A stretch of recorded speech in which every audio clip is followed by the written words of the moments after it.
Hello, my name is Keith Haswell and I'm a professional astrologer with 40 years experience in the business now and over 30,000 clients worldwide, tens of thousands of students worldwide. I've written 2 books on astrology, meditation and reincarnation, and I've got 150 odd YouTube videos out there as well on all aspects of personal and spiritual growth. It's my pleasure to welcome you to this particular video on the voice of your soul. This is a subject which is just so much close to my heart. And it's nice to have this opportunity to be able to see that you're aspiring to become more of who you really are. Everyone is familiar with the word soul, but most times it's just fobbed off and put off as soul searching or self-pity or reflection, and it's just passed off as soul searching. Many of you who are on the path of growth have learnt that the soul is much more than just a word, that it is an energy and it guides your life. It has many faces and it guides your life with a great deal of subtlety but plenty of determination.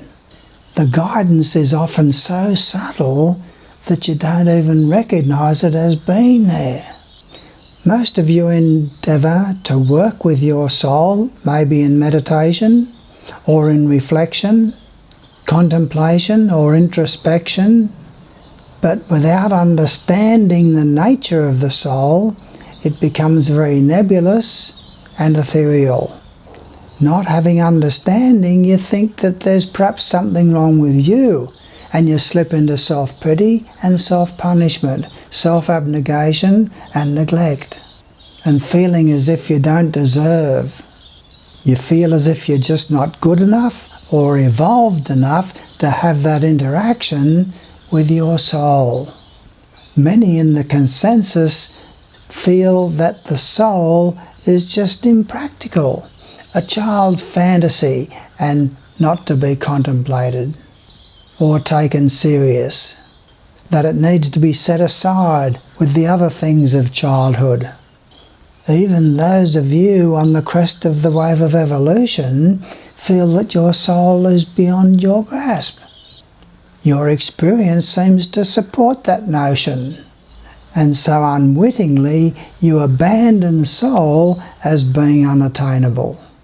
Most of you have had to resort to struggle with its corollaries of fear and pain to get you through the crises of life, to keep up your momentum of growth and to keep yourself alive. Some of you have used self-punishment as well to try and motivate yourself, but found that it really didn't serve you very well. Then you discovered something that was beyond the tradition of your religion and found your way into the metaphysics that was available to you. Don't get me wrong, struggle, pain and hardship have been powerful motivators to change. They have served you well to get you where you are today. But now you are on the verge of a new paradigm, a new understanding. Indeed, you are ready to pioneer into new territory and maps for humanity to be able to follow. A new dispensation which is emerging into the consciousness of humanity.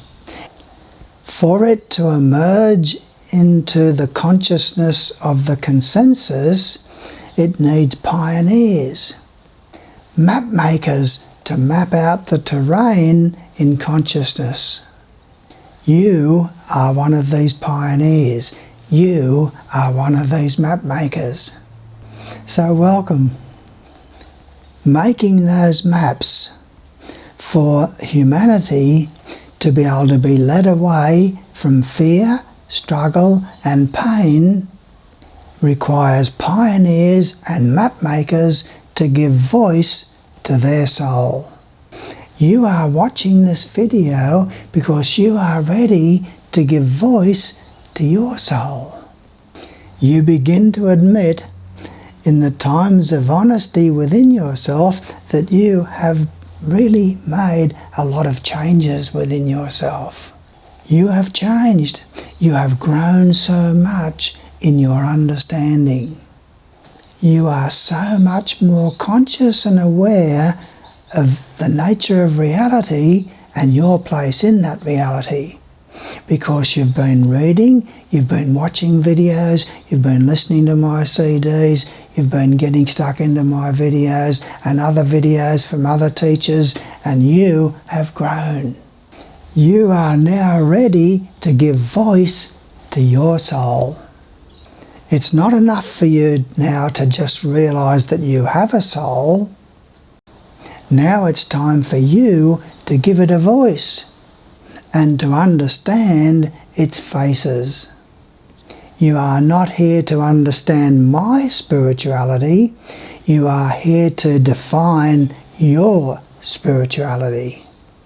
You are not here to find a new spirituality. You are here to found a new spirituality. The key is to give voice to your soul.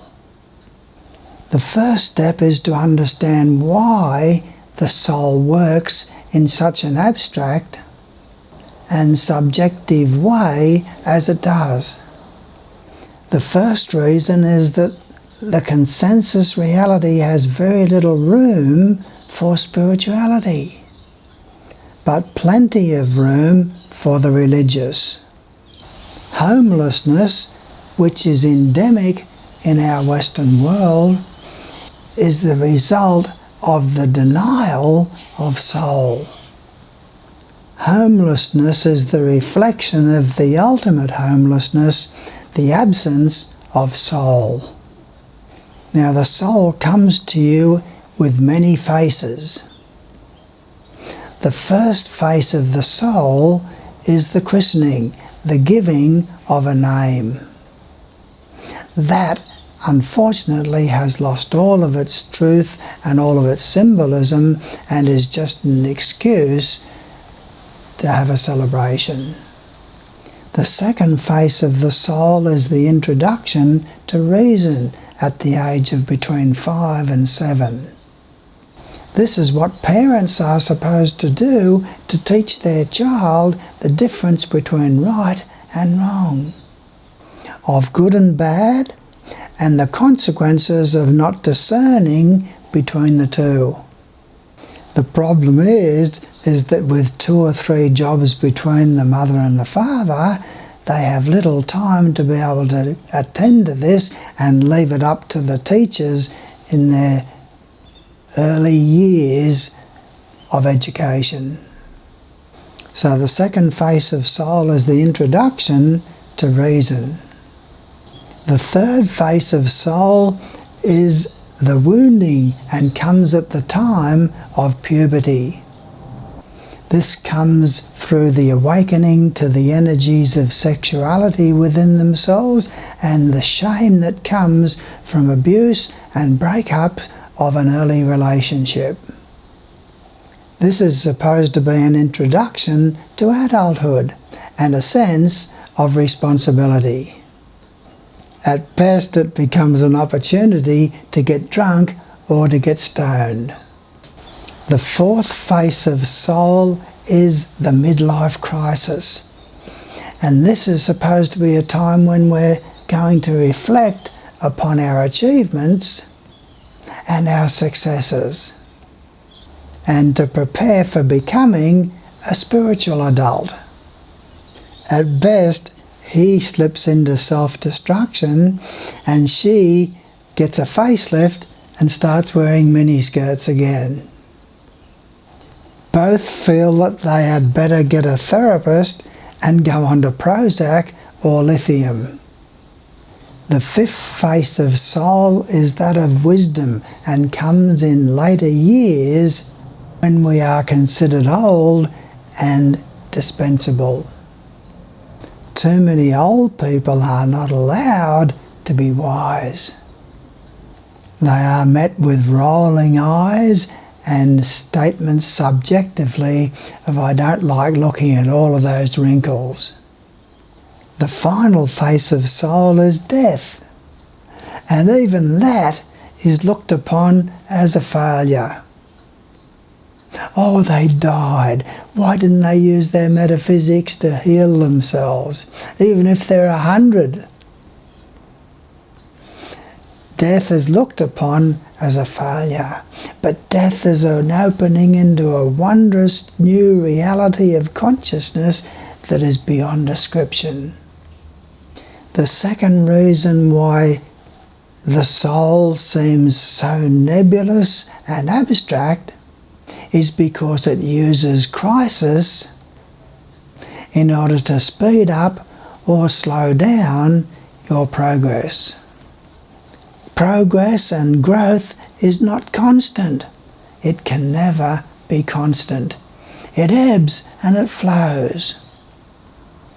Crisis is therefore used by the soul to speed up or to slow down your growth, or to have you change your course.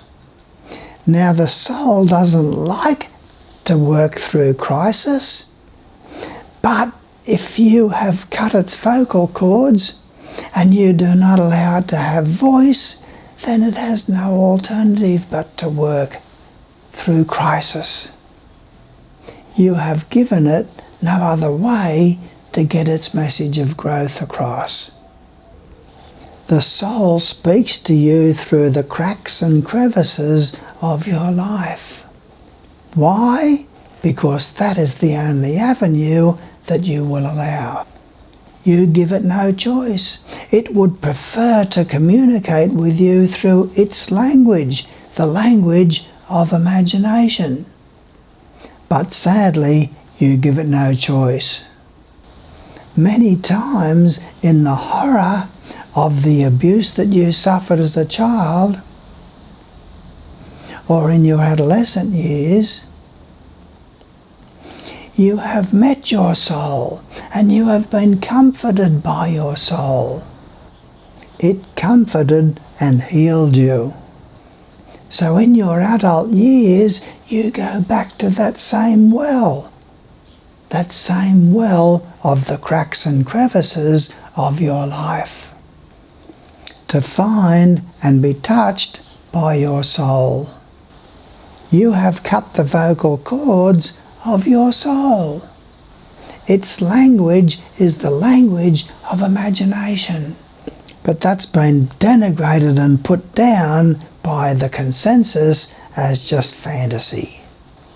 And therefore your soul cannot speak. As far as society is concerned, the language of the soul is like Latin. It's not a language that's used anymore. The language of the imagination is therefore like Latin, a dead language. It also comes to you through your creativity. But creativity in our consensus reality has not become a bankable commodity. The soul also uses passion, but that has been regarded by the consensus as dangerous. So the language of the soul is imagination. It's the imagination that you can use in meditation to start to communicate with your soul. That is a language. So when you understand and let it in, that imagination is a language that you are now ready to use and to learn. Now that imagination might take you years to unfold and to develop. Like any new language that you want to learn, Chinese, Japanese, Italian, Greek, whatever. It's a new language. And you have to learn that new language if you are going to truly give voice to your soul. And as you allow your imagination to develop in your meditative processes over a period of time, so the imagination becomes one of letting in what your soul is trying to say to you. And you imagine that this is what your soul is trying to communicate to you, and over a period of time you become adept at the use of that language. And so it becomes a vehicle whereby your higher self and your future self and other inner friends who love you and know your name can communicate with you and guide you and help you and inspire you to become more of who you really are. Toward that end, I'm prepared to do your horoscope chart for you free of charge. And not just to tell you about the sun sign and the movements of the planets and so forth as far as your sun sign or rising sign is concerned, which is applicable to 1/12 of the community. No, I'm prepared to do your personal horoscope chart and to look at the progressions, which are the symbolic movements of the planets in the first 100 days after your birth. A day is equal to a year in progression. So the first 100 days of the movements of your natal planets set up in progression the first 100 years of your life. And they form aspects with planets in your natal horoscope. And I'm prepared to do these progressions for you, which are the major events in your life and the minor events brought about by the progress moon. The progress moon is an incredible thing. You are the ones that they'll be talking about in 1,000 years from now as those who ushered in this new age. So I thank you for your attentiveness here and look forward to working further with you should you submit your birth details. Thank you.